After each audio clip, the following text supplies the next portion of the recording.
Hi there. So are you thinking about moving to Colorado but want to know the best areas to raise a family in? Well, that's exactly what this video is for. Let's get started.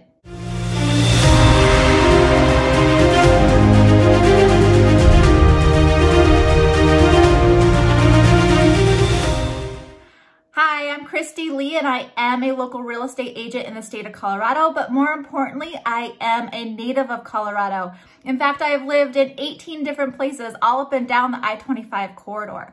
If you're new to my channel, all of my videos are going to be catered to places to live, most popular, areas to take your kiddos, things like that. So if that's something that interests you, please click that subscribe button right there. That way you are notified every time I have a new video. All right, so today I'm going to be talking about the top 7 suburbs that are going to be best to raise a family. And these particular suburbs I've picked out are going to be more of the higher end, maybe a little bit higher monthly income as far as, your families are concerned. So just kind of keep that in mind, but they are definitely more geared to raising a family, very family oriented. All the things that are happening within the community always usually have some sort to do with kiddos and just bringing community together. So the very first one, so number 1, is going to be Castle Pines. So Castle Pines is definitely going to be more on the higher end of your price point, but it is absolutely gorgeous to live there. So on average, and even right now, it's probably even more than this, but on average, the houses right there are gonna be well over 700,000. You're definitely not gonna find anything lower than that. Castle Pines is gonna be just south of Denver, about 35 minutes or so. So you're gonna be in between Denver and Castle Rock. And the main reason people are gonna be moving down there is really the views. You're surrounded by views down there. And that's why people actually kind of gravitate towards that area. It is in Douglas County. So Douglas County is going to be ranked one of the best ones, school districts in the state of Colorado, according to niche.com. So it is very highly ranked as far as schools are concerned. There's always a lot of, outdoor activities. There's a lot of bike paths, parks, golf courses are going to be down there, and you're going to be really close to a lot of restaurants, shopping, stuff like that, because the Flatirons Mall is just going to be about 2 exits down on I-25. So definitely highly suggest Castle Pines if you want to be south of Denver, pretty close to, pretty close to Colorado Springs, mainly a little bit more closer to Castle Rock for sure. It's definitely closer to Castle Rock, but then you could get into Colorado Springs within 35 minutes or so as well. Number 2 on the list is going to be Centennial. So Centennial is going to be just north of Castle Pines. It's going to be more in the area of the Denver Tech Center. So Centennial it's pretty populated. It has residents, about 112,000 residents. So it does feel pretty crowded over there. But the great thing about being in Centennial is it's going to be relatively close to downtown. So if you work in downtown, or even if you work in the tech center for that matter, you could bike to work right there. But if you work in downtown, you could obviously drive there, or the light rail will take you right into downtown. So you can utilize that. Average price point in the Centennial area is going to be mid 600s to 700s if you want to live in that area. But the great thing about Centennial is in the Cherry Creek School District, which is ranked 1 and 2 depending on where you're at, what websites you're looking at, but it's definitely one of the highest ranked school districts, along with Douglas County and Boulder Valley School Districts, which we'll talk about sooner or in a little bit. Cherry Creek is highly ranked. Another thing that Centennial is known for is being one of the safest cities in Colorado, as well as part of the nation as well. So really, really good things about living in Centennial. It's great. It's just really populated. So just kind of note that. You're not going to have the big open lots that you might have down in Castle Pines, but you're definitely going to be more dense, more city life if you're going to live in Centennial. Number 3 on my list is Highlands Ranch. So Highlands Ranch is going to be located southwest of Denver, about 30 minutes. It's off of C470, so it's just going to be just west of Denver. Now, Highlands Ranch kind of has like this stigma of being, you know, the Highlands Ranch bubble. And, you know, people always kind of talk about the Highlands Ranch bubble. And essentially what that means is like the people who live there very rarely leave there because everything is just so convenient. It's all, I mean, it's one of the biggest master plan communities in Colorado, if not the biggest. It's just a huge, huge area that it started as a master plan and just evolved into this huge city out there. Very, very geared to families. I mean, that's kind of where this soccer mom gets its name in Colorado, is because of Highlands Ranch. The average price point in Highlands Ranch is going to be mid 600s-ish. You will be in the Douglas County school districts as well out there. So again, great school districts, very geared to families for sure. And then what's great about Highlands Ranch is that it is southwest. You could just hop on C470 and you could take it right out to I-70 and get up to the mountains really quickly. So if you like to go up to the mountains quite a bit with your family for whatever reason, camping, skiing, whatever, it is located in a great location to be able to just do that and still get great family life within Highlands Ranch as a whole. Great house for sure. A lot of amenities, a lot of events take place in Highlands Ranch. Definitely high on the list of a place that I highly recommend.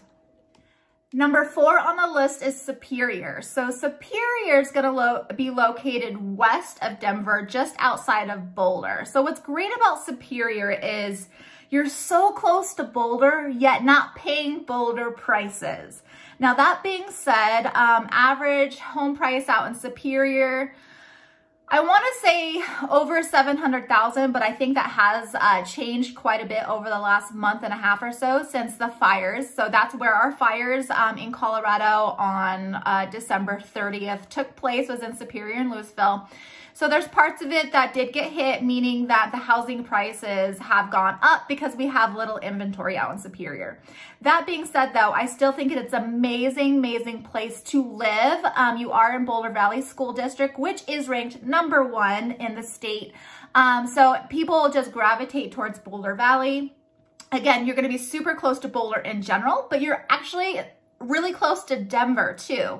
So while we don't have the light rail that heads west out to Boulder, you still, if you want to use public transportation, you still have the RTD that you can utilize that gets you down into Denver if you work down there, if you want to go see a baseball game or whatever that might be.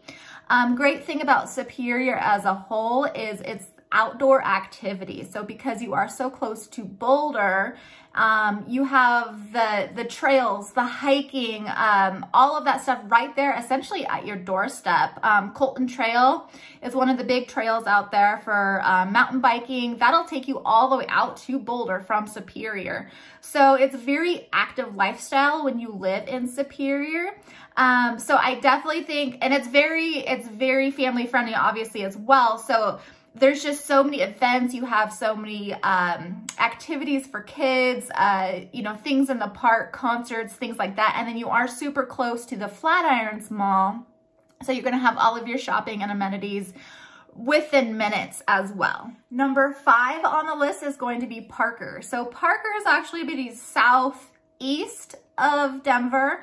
Now, the downside about Parker is that if you actually do work downtown, it will take you a lot longer to get into the heart of Denver. I would say about 40-45 minutes to get to the heart of Denver, depending on traffic. You can get to like DIA. So if you're somebody who likes to or needs to travel quite a bit and go to the airport, you can get to DIA relatively quickly just by hopping on E470 and then 225. So that's not going to be really an issue, but Parker is growing so much. And so it's kind of like the secret is out about Parker. It's right there in the corner. There's a lot of jobs going up. Safety is huge down there. A lot of jobs, a lot of housing.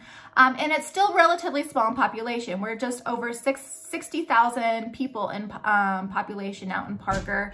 You can get a house out there for mid 600s to 700s. So it's still going to be relatively affordable out in the Parker area, but you're going to get, you know, more land, depending on what area of Parker you're at. There's a lot of places where you're gonna have acreage, or you're gonna be able to at least get an acre. So bigger lots, which is a huge desirable thing for people who are moving up to Colorado. So, you know, Parker as a whole as well has a nice downtown area too. So there's like little restaurants and coffee shops. This is my little son. He wants to say hi. Hi. Hi. So Parker has a lot, actually his name is Parker as well. Yeah. But they have like little restaurants and coffee shops, a cute little downtown area that they bring the community together. So just a really cute little area that's definitely up and coming. Number 6 on my list is going to be Littleton, and I personally love Littleton. I've lived in Littleton. It's a really, really cute area that offers a lot. It's a very mature area, I should say, but it's still a great location to get either into the tech center for work or even to Denver. You have the access to the light rail out there, so it's really easy access to all rail areas, and you're going to be, where it's located, it's west of Denver, so you're going to be really close to C470 and I-70 to get up to the mountains as well. Littleton's average price point is going to be mid-600s, and they are going to be older homes, more mature homes, more mature trees, just a different vibe than, you know, maybe Castle Pines or Superior is. It's just a completely different, more mature area, an older area. They do have their own school system out there, or it's Littleton Public Schools, I should say. So that is relatively new, I would say, within the last 10 years or so. I remember them being Jefferson County back in the day, but no, they actually are Littleton Public Schools now. So I hear that they're decently ranked.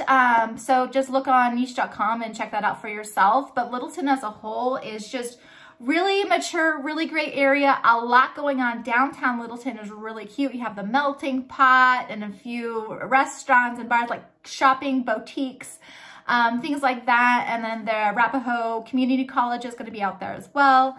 So it's just a really cute location. That's going to be really greatly located as far as, you know, getting into work, getting into downtown, getting to the mountains, wherever it might be. It's just a great place to kind of set up your roots. All right, number 7, and my personal favorite, mainly just because I do personally live here, is Erie, Colorado. So Erie has been a secret for so long to Colorado people. In fact, I'd never even heard of Erie till I met my husband. But Erie is going to be about 15 miles north of Denver, and it is no longer a secret. People know about Erie, and they're absolutely gravitating to there. In fact, it's estimated that we're going to be growing additional 30,000 people over the next few years. So that's huge. The reason why everybody's coming to Erie is because we offer this small town feel. It's extremely family oriented, extremely, like, everything we do, I mean, all the kids are there. Boo on Briggs, the Christmas lights, the Christmas parades, the hot air balloons, all of that kind of stuff. Concerts in the park, movies in the park. There's something going on for families year-round, all the time. Now, originally, Erie was extremely affordable, and that's why everybody started gravitating towards it, because of the affordability. I really can't say that anymore. In fact, right now, I would say the median house price out in Erie is going to be $650 to $700 and going up from there. There are townhomes and stuff like that out here being built too that are going to be in about the 500s. But for the most part, a single family home is going to definitely be mid 600s to 700s nowadays. But you are 100% paying for the family vibe that Erie has to offer. There's a lot of new builds coming out here. So if you want something new, Erie is going to be a great place because there's builders popping up all over the place out here. I highly recommend all 7 of these places. In fact, I've lived at 5 of the 7 places, so I could definitely vouch for almost all of them. So they're all amazing. They're all great for families, but I personally love Erie, just because that's where my heart is. But if you have any questions about any of these 7 areas or anywhere else in Colorado, please let me know. Drop a comment right there. Let me know what you think or what your favorite place is. I'd love to hear from you. I am the one who answers those text messages and those emails, phone calls, whatever it might be. So if you are thinking about moving out here or just want to learn a little bit more information about anything out here, please let me know. I'd love to hear from you. And to the next video, take care.